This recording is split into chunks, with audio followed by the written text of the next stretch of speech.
United States. Our country's in deep, deep political and existential crisis, and I think that's what's really gripping all of us right now. What do you think is going on in the United States? Why are we seeing these images? In the U.S., we've had a problem of race, of mistreatment of African Americans. Since the beginning of the founding of the country, the first slave ships arrived here in 1619. That's the year before the Pilgrims came from England to settle Massachusetts Bay Colony, where I live now. And you think about our Civil War fought over slavery. Our greatest, I think, American of the last 100 years is Martin Luther King Jr. He fought battles, peaceful, nonviolent battles. Of course, you know his idol, his spiritual idol was Mahatma Gandhi. Yes. He modeled his movement after the Gandhi movement to liberate India from British rule. The peaceful nonviolence. King led us to become a better country. We elected an African-American president, Barack Obama, a man I deeply respect. And yet you see race come back now. You see African-Americans mistreated, this horrible, horrible murder of George Floyd, this young African-American man, by police in Minneapolis, Minnesota. We have millions of Americans trying to protest peacefully, as is our right, as is your right in India. And yet the president treats them all like terrorists. In many ways, India and the United States share many, many traits. We were both subjects of the British Empire. We both liberated ourselves from that empire in different centuries, but we did. You are this, I've always admired India. I've always admired the multiracial, multi-religious aspect of Indian society. And so countries sometimes have to go through a discussion and a political debate about who are we? At the core, what kind of nation are we? We're an immigrant nation. We're a tolerant nation. I mean, I think the thing we share, and I think why our partnership works, is because we are tolerant systems. You mentioned that you're an immigrant nation. We are a very, very tolerant nation. Our DNA is supposed to be tolerant. We're supposed to accept new ideas. We're supposed to be open. But the surprising thing is that open DNA is sort of disappeared. I mean, I say this with sadness that I don't see that level of tolerance that I used to see. I don't see it in the United States, and I don't see it in India. I think you've identified a central issue, at least for the United States.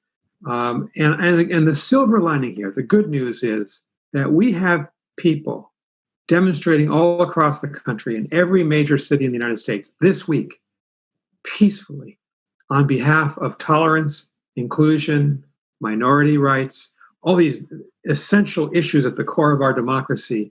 And I think one advantage is that we democracies have, say, over an authoritarian country like China, is that we can correct ourselves as a self-corrective part of our national DNA in India and the United States. And as all democracies, we resolve this at the ballot box in free and fair elections. We do not turn to violence. We do this peacefully.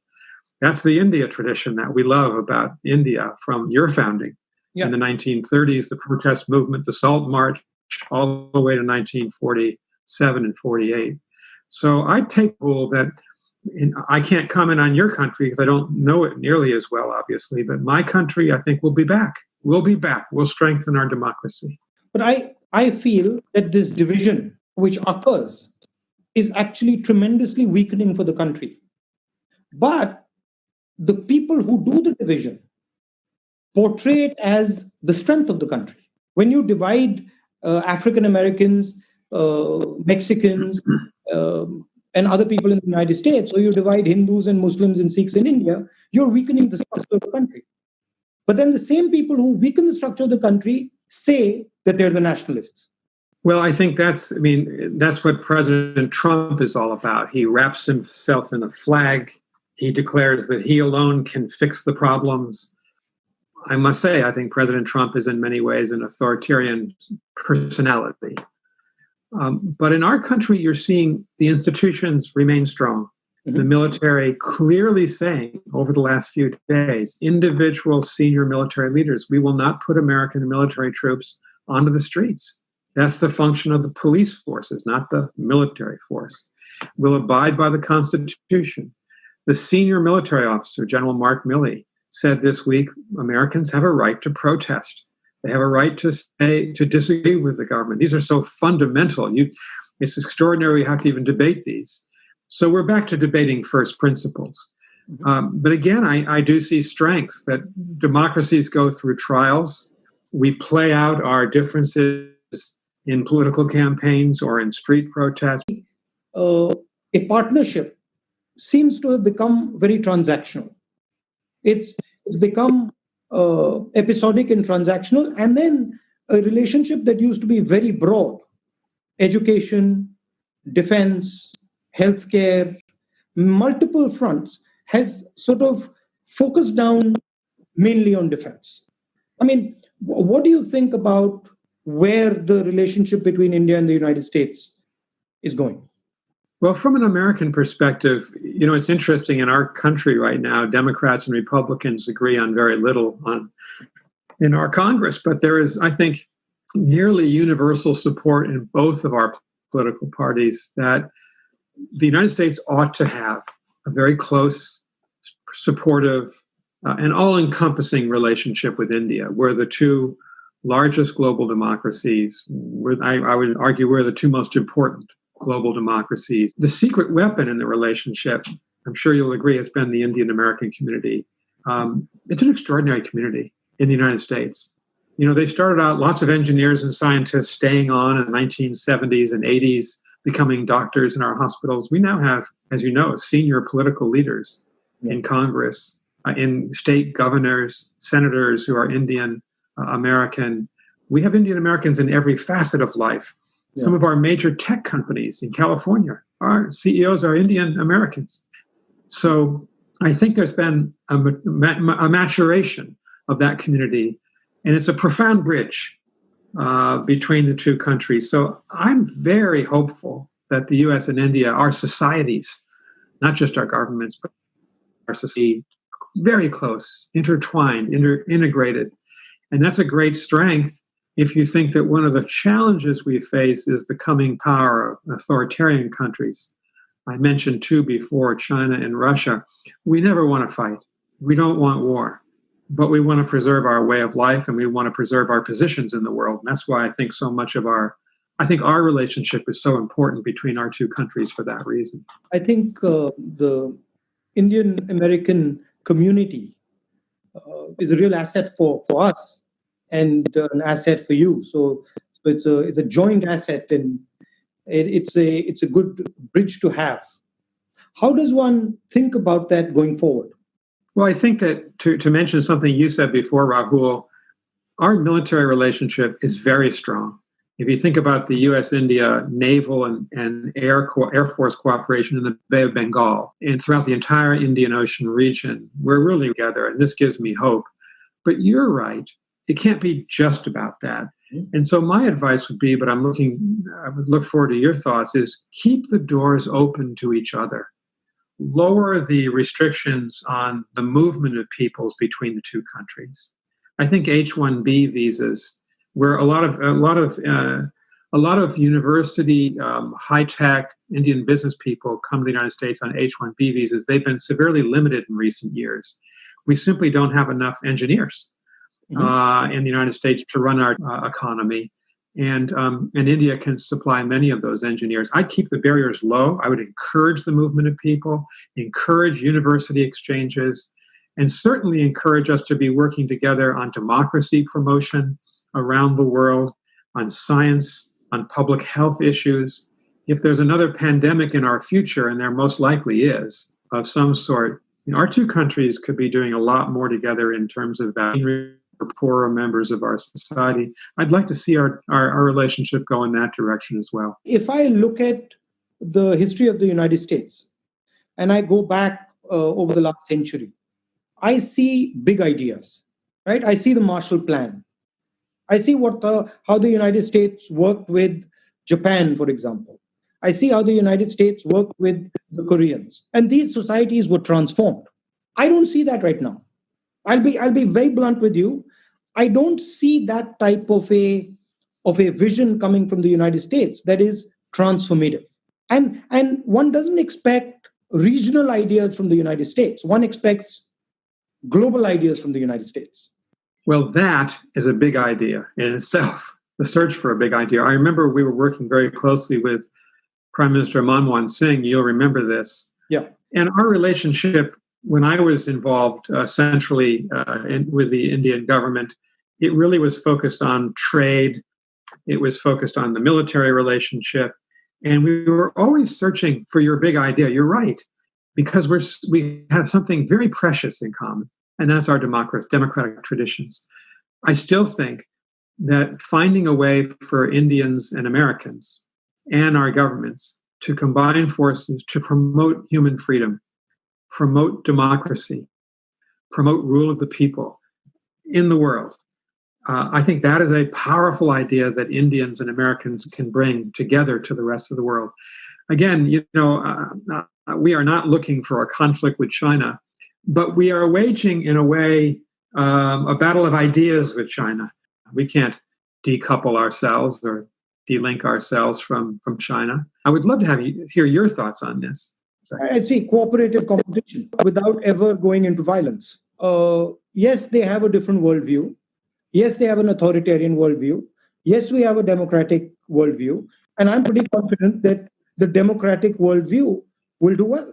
But in order to achieve that, that has to start from inside our countries. We can't have a authoritarian perspective internally and then make that argument. That argument has to be made from the foundation of democracy within the country itself, within our countries. And that's where I see the problem, that it becomes very difficult for us to, from our perspective, to make an argument of democracy when our institutions are being torn apart, when our people are scared, when millions of people in our country are terrified of what's going to happen to them.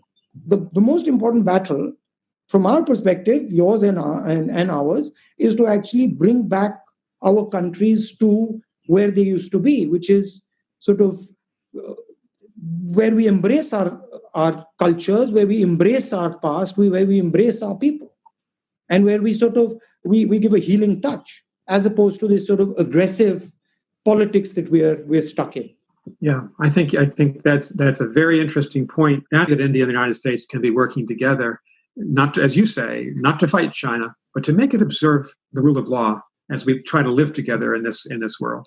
Why do you think that in this COVID crisis, and I say this for most countries, including India and the United States, why do you think there has been almost no cooperation? I think you and I have talked about this before. It's a terrible, terrible disappointment to me. I'm sure it is to you. This crisis was made for the G20. It was made for Prime Minister Modi and President Xi Jinping and Donald Trump to be working together, all of our countries, for the common global good. All of us are confronted. Every Indian American is vulnerable to this disease.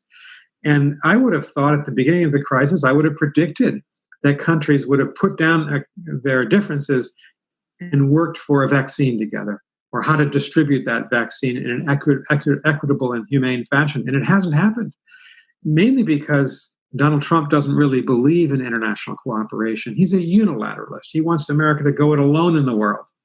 And Xi Jinping chose to compete with Trump. And the U.S. and China at the heart of the problem here. And I hope when the next crisis comes, we'll do better to work together in a more effective way. And it's the same. It's the same in Europe. I mean, one sees the same friction between Germany, Italy, the United Kingdom that one sees across the world. So there is something happening in the world where people are going into themselves, becoming insular. And I think this COVID crisis has accelerated that sense. A few days ago, I had a similar conversation like this with one of the big business people in India. And he said to me, look, before I spoke to you, some of my friends called me up and said, don't speak to him. It'll be very bad for you. Bad things will happen to you. And so there is this atmosphere of fear. You take unilateral decisions.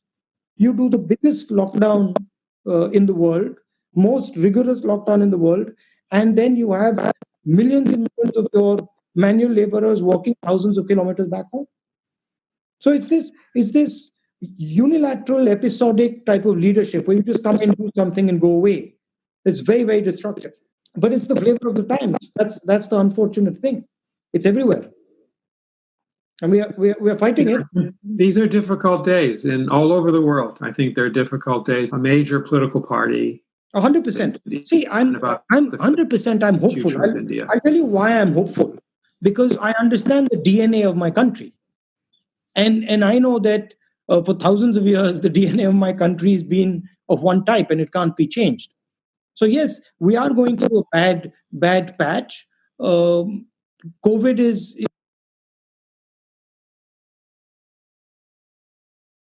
after COVID. New ways. I can already see people cooperating much more than they were before. Now they realize that actually there are advantages to being unified. There are advantages to helping each other. So that is there. How do you think COVID is going to shape the balance of power? What is going to happen, in your view, between the United States, China, Russia, India? What is going to be the effect of COVID? That we set aside global political rivalries on issues like climate change or pandemics, because these issues are existential for everyone. They unite every person in the world, 7.7 billion people. We need to have a future of global politics. Of course, we're going to compete, China and the United States, India and the United States, but we need to preserve space that we can work together on behalf of individual people around the world and give those people some hope that, we as governments can help them. That's the challenge with COVID. If you think of it, the last 7 years, we've had SARS, H1N1, Ebola, and now the coronavirus. 4 pandemics in 17 years. We will have another pandemic in the next 4 or 5 years. Can we respond as a global community more effective? Can we work together? I think that's the great challenge that I see coming out of COVID. And in terms of the balance of power, do you think that's going to shift in any way, or do you think that's going to stay the same? Or what is going to be? I think a lot of people right now are saying that China is going to surpass. China's winning the battle. China certainly has extraordinary power in the world. Probably not equal to the United States militarily, economically, politically yet, but it's gaining, no question about it. What China lacks is the sophistication and openness of a democratic country like India or the United States. China's a fearful leadership, fearful men trying to preserve their own power, increasing the grip that they have on their own citizens. Look what's happening in Xinjiang, against the Uyghurs and in Hong Kong, just to give those examples. And I actually think I'm hopeful about the future of India and the United States. I worry the Chinese system is not going to be flexible enough to accommodate the desires of the Chinese people for human freedom and liberty. So I'm a champion of democracy, as are you. I have confidence that democracies will survive these tests. Imagine, Rahul, one last question for you. It changes politics. You can't speak to a crowd. I don't shake hands, but I go into contact with people with a mask and stuff. Yeah. But it does, because public meetings are not possible, and that's the lifeblood of politics here. So a lot of social media, a lot of Zoom conversations on Zoom are happening. It is going to change. It is going to change some habits in the political sphere for sure. In India, it's also changed the psychology because of the lockdown and the way it was done. There is quite a lot of fear in the air. People believe that the virus is a very, very serious disease, which it is, but they're convinced that it is a fatal disease. So that sort of needs to be slowly removed as the virus fades out. That sense of fear. I was just going to say our battle here is to maintain social distancing, try to convince people to wear a mask just like it is in India, because people are beginning to let down their guard in the United States, particularly young people. And another reason, I think, to keep the universities closed is to protect people. And so I think having that discipline to maintain these kind of shutdown is very important to get through this in the future. Thank you, Ambassador, and lovely chatting to you. And do get in touch when you're here. I certainly will. I'll come by to see you, and all best to you and to your family. Thank you. Thank you. Thank you, Rahul.